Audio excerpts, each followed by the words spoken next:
आज महायुतीची बैठक पार पडली, त्यामध्ये रिपब्लिकन पार्टी ऑफ इंडियाचे जिल्ह्याचे अध्यक्ष आपले राजाभाऊ खरात तिथे उपस्थित होते आणि ते काही उमेदवारांची यादी घेऊन आले होते. तर मीच प्रस्ताव असा मांडला की जिथं जिथं सांगली जिल्ह्यामध्ये आरक्षित जागा आहेत, मग त्या जिल्हा परिषद असतील किंवा पंचायत समिती असतील, तर तुमच्याकडे जी नावं आहेत ती तुम्ही प्रत्येक आमच्या तिथल्या लीडरकडे द्या.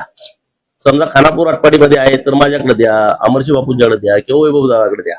जतमध्ये असेल तर तुम्ही माझ्याकडे द्या किंवा आरडी साहेबांच्याकडे द्या. जिथं आम्ही काम करतो, शिराळ्याला सत्तू भाऊ आहेत, सत्यजित भाऊ देशमुख आमदार आहेत, त्यांच्याकडे द्या. वाळव्याची मान्य सम्राट बाबांच्याकडे द्या. पृथ्वीराज बाबांनी संग्राम देशमुख साहेबांच्याकडे इकडची पोलूस कडेगावची द्या. सांगलीची सुधीर दादा आणि तिकडं सुरेश भाऊंच्याकडे द्या. म्हणजे तुम्ही आमच्याकडे यादी द्या. तुम्हाला आम्ही जर त्यातला उमेदवार सक्षम असेल तर नक्की आम्ही उमेदवारी देऊ, त्यांना कुठं आम्ही डावलणार नाही. त्यामुळे जतचे पण आमच्याकडे जागा ज्या रिझर्व्ह आहेत तिथं पण मी म्हणतो तुमची यादी द्या.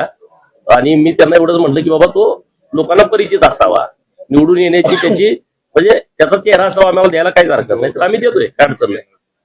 हा, त्यामुळे ते पण त्यांना पटलंय, त्यांनी मान्य केलंय.